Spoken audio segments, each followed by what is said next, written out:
Hello friends, welcome back to my YouTube channel. जैसा कि मैंने आपको बताया था कि मेरा जो चैनल है हेल्पिंग हैंड, वो आपको स्टडी से रिलेटेड मटेरियल प्रोवाइड करेगा। इसमें आपको हर लिहाज से मदद मिलेगी, चाहे मेरी वीडियोज को कोई 6th क्लास का बच्चा देखे, चाहे 7th 8th या कोई कॉम्पिटिटिव एग्जाम वाला। हर किसी के लिए मेरी जो वीडियोज हैं वो हेल्पफुल रहेंगी। तो देखिए गाइज, हमने पिछले 2 वीडियो में संज्ञा को पढ़ा है। उसमें हमने व्यक्तिवाचक संज्ञा, जातिवाचक संज्ञा और भाववाचक संज्ञा, इन तीनों को अच्छे से डिटेल में पढ़ा है। आई होप कि आपको उनमें कोई डाउट नहीं होगा। अगर फिर भी आपको कोई डाउट है तो आप कमेंट सेक्शन में मुझे कमेंट करके बता सकते हैं। तो देखिए, हमने कल भाववाचक संज्ञा के बारे में तो पढ़ लिया था कि भाववाचक संज्ञा क्या होती है, ठीक है। लेकिन आज हम क्या पढ़ेंगे कि जो भाववाचक संज्ञा है वो बनती कैसे है, उसका निर्माण कैसे होता है। तो देखिए दोस्तों, जो भाववाचक संज्ञा है वो 5 प्रकार से बनती है, ठीक है। उसमें सबसे पहला अगर टाइप की मैं बात करूं तो यानी कि जातिवाचक से भाववाचक संज्ञा हम बना सकते हैं। कैसे? जैसे मैंने एक वर्ड बोल दिया लड़का। अब जो ये लड़का जो शब्द है ये क्या है? पूरी एक लड़का जो जाति है उसको शो कर रहा है। और इसी का अगर मैं भाववाचक संज्ञा बनाऊं, भाव क्या है? जिसको आप फील कर सकते हो, ठीक है। तो यानी कि हमने लड़का शब्द से भाववाचक क्या बना दिया? लड़कपन। ऐसे ही शिशु, शिशु जो शब्द है वो सारे जितने भी छोटे बच्चे हैं, शिशु हैं, उनको रिप्रेजेंट कर रहा है। इसी शिशु का हमने भाववाचक बना दिया तो क्या बनेगा? शैशु या फिर शिशुतौ। ऐसे ही राष्ट्र क्या है? हमारा देश, जो राष्ट्र शब्द है वो देश को, राष्ट्र को रिप्रेजेंट कर रहा है। और उसी राष्ट्र शब्द का अगर हम भाव बनाएंगे, राष्ट्रीयता। अब जो राष्ट्रीयता है ये क्या है? एक भाव ही तो है। ऐसे नारी शब्द का नारित्व, मनुष्य का मनुष्यत्व या मनुष्यता। अब मानव है, अब मानव का आप बोलोगे कि मानवता। लेकिन हमने क्या पढ़ा था? भाववाचक संज्ञा में क्या होगा?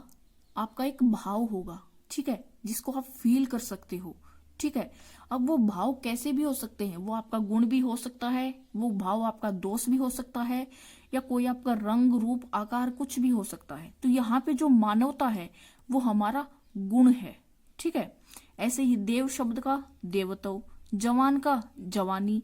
अब जवानी क्या है? एक भाव ही तो है। बुढ़ापा क्या है? एक भाव है। पशु का पशुत्व या पशुता। ऐसे ही सेवक का, ऐसे ही ईश्वर का ऐश्वर्य, भाई का भाईचारा, बंधु बंधुता या बंधुत्व, मित्र का मित्रता, वकील वकालत। इस तरह से सारे के सारे क्या हैं? भाव हैं। यानी कि एक जातिवाचक संज्ञा से हमने क्या बना दिया? भाववाचक संज्ञा। जातिवाचक संज्ञा में क्या था? कोई भी एक शब्द था, जैसे वकील शब्द, वकील शब्द ने सारे वकील को रिप्रेजेंट कर दिया। और उसी वकील शब्द का भाव क्या बनेगा? वकालत। यानी कि जो वकालत वो वकील करता है वो क्या है? उसका एक भाव है, ठीक है। युवक का यौवन, शिक्षक का शिक्षा, नेता का नेतृत्व। ये सारे के सारे क्या है? आपकी जातिवाचक संज्ञा से हमने भाववाचक संज्ञा बना दिया है। इसी कड़ी में अगर मैं आगे बात करूं तो दूसरा जो टाइप है, यानी कि आप सर्वनाम से क्या बना सकते हो? भाववाचक संज्ञा। जैसे आपको पता होगा अपना है, ये क्या है? एक सर्वनाम है। अब ये सर्वनाम क्या होगा?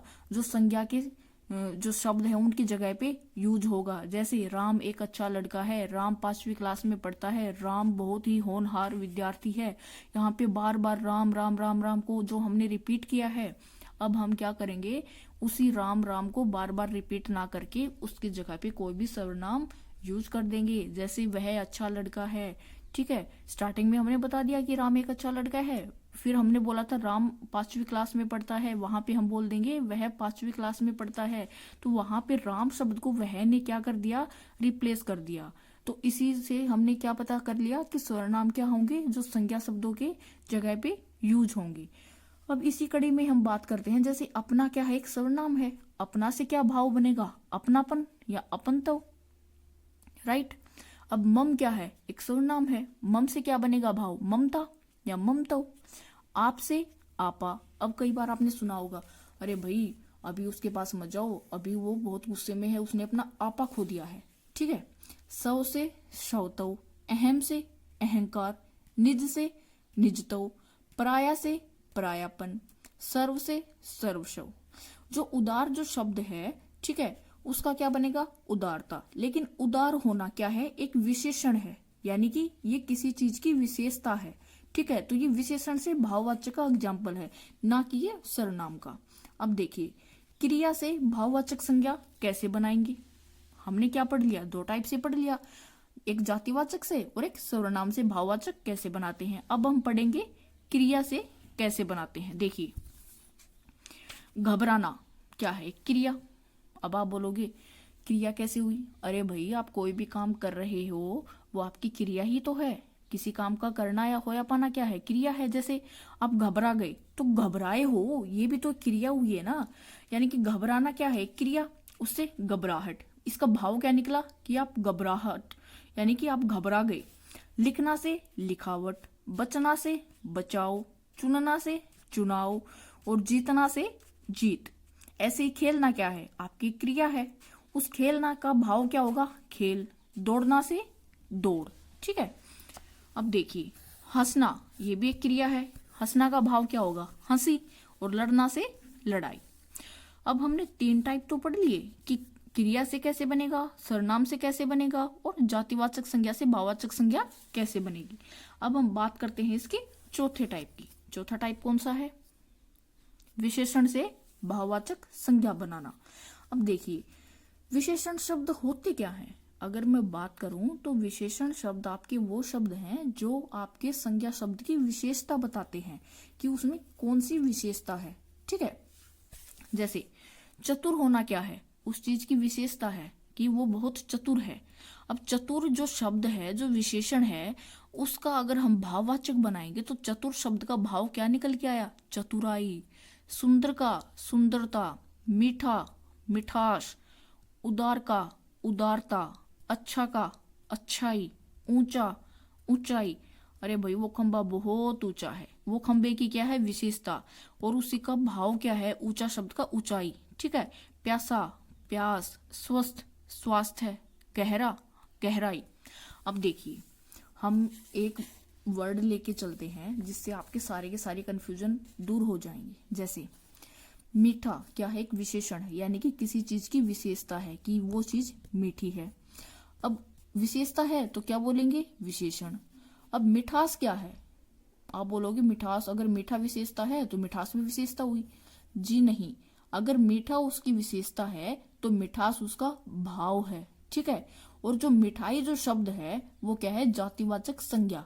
अब ये जातिवाचक कैसे हुई, क्योंकि देखिए, अगर मैं बोलती हूँ मिठाई, तो मिठाई शब्द अपने अंदर हर टाइप की, हर वैरायटी की मिठाई को इंक्लूड करके रखता है, अपने अंदर शामिल करके रखता है। ठीक है, तो देखिए, मीठा उस चीज की विशेषता है तो हमने उसको विशेषण बोल दिया, मिठास उसका भाव है। ठीक है, और मिठाई एक जातिवाचक संज्ञा है। ये ऐसे वर्ड हैं जो आपके एग्जाम्स में काफी बार पूछे जाते हैं और हम पजल होके इनका आंसर गलत कर देते हैं। अब मैं उम्मीद करती हूँ कि शायद आप आगे से गलत ना करें, क्योंकि देखिए, मेरा मतलब है आपको अच्छे से चीजों को क्लियर करना। एग्जाम्पल चाहे कुछ भी आए, अगर आपका कॉन्सेप्ट क्लियर है तो आप चीजों को अच्छे से हैंडल कर ही लोगे। अब देखिए, मैं बात करती हूँ नेक्स्ट टाइप की। मैंने क्या बोला था कि 5 टाइप से आपकी जो भाववाचक संज्ञा है उसको हम बना सकते हैं। अब देखिए, अव्यय से भाववाचक संज्ञा। अब ये अव्यय है क्या, अगर मैं इसको तोड़ के बताऊं, हम इसका संधि विच्छेद करें तो ए प्लस वे। अब ए का मतलब क्या होता है, ना, यानी कि नहीं के रूप में। ठीक है, वे क्या होता है, खर्च करना, या किसी चीज का, कोई चीज खर्चेंगे हम तो वो कम होगी, यानी कि वो चेंज तो होगी ही। अगर मेरे पास 100 रुपए है, मैंने 10 खर्च दिए तो 100 का 90 हो गया ना, चेंज हो गया ना। अब देखिए, जो शब्द लिंग, वचन, कारक या कोई और भी कारण क्यों ना हो, उसके आधार पर अपने आप को न बदलें, अपने आप को न खर्चें, वो क्या होगा, आपका अव्यय। इसकी डिटेल डेफिनेशन मैंने नीचे आपके लिए लिख दी है कि जो लिंग, वचन, कारक या अन्य किसी कारण से खुद को ना बदलें, उन्हें हम क्या बोलेंगे, अव्यय। अब देखिए, दूर क्या है, एक अव्यय है, उसका हमने भाव क्या बना दिया, दूरी। ठीक है, अंदर क्या है, अंदरूनी, शाबाश शाबाशी, खूब खूबी, मना मनाही, परस्पर पारस्परिक, वाह वाह। ये एक अव्यय है ना कि वाह वाह। अब वाह वाह को आप कहीं भी यूज कर लो, चाहे लड़का हो चाहे लड़की हो, कुछ भी हो, अपने आप को थोड़ी ना बदलेगा कि लड़की के लिए वाह वाह ही हो गया, लड़के के लिए वाह वाह हो गया, ऐसा नहीं होता ना। वाह वाह का वाह वाह ही क्या होगा, भाव होगा कि हाँ भाई एक शाबाशी का भाव है। जैसे शाबाश, अब जैसे मैंने किसी लड़के को बोला कि राम शाबाश, ऐसे ही मैं किसी लड़की को भी बोल दूंगी कि हाँ कि मीना शाबाश। अब ये तो है नहीं कि मीना के लिए मैंने शाबाशी वर्ड यूज किया और राम के लिए शाबाश, जी नहीं। शाबाश जो वर्ड है वो अव्यय है, वो चाहे लिंग के साथ आए, पुल्लिंग के साथ आए, स्त्रीलिंग के साथ आए, वो किसी भी लिंग या वचन के बेस पे अपने आप को चेंज नहीं करेगा। ऐसे ही व्यवहार, इसका क्या आएगा, भाव व्यवहारिक। ठीक है, अभी देखिए जो दूर है उसका हमने भाव बना दिया दूरी, लेकिन कई बच्चे बोलेंगे कि दूर का दूरदर्शिता भी तो हो सकता है। लेकिन जो दूरदर्शिता जो वर्ड है, जो शब्द है, वो एक विशेषण है, वो उसकी विशेषता बताता है, उसकी खासियत बताता है कि वो दूरदर्शिता है, यानी कि वो दूर की सोच रखता है। ठीक है, बट दूर एक भाव है। ठीक है, आई होप कि आपको मैंने जो ये 5 प्रकार से भाववाचक संज्ञा कैसे बनती है ये आपको समझ में अच्छे से आई होगी। अगर फिर भी आपका कोई डाउट है तो आप मुझसे कमेंट सेक्शन में कमेंट करके पूछ सकते हैं। और अगर आपको मेरी वीडियोज अच्छी लगे तो प्लीज़ लाइक करें, शेयर करें, और आप मेरे चैनल पर रही हैं तो प्लीज़ मेरे चैनल को सब्सक्राइब करें, ताकि मैं आपके पास ऐसी ही और ज़्यादा से ज़्यादा वीडियोज पहुँचाती रहूँ। Thank you.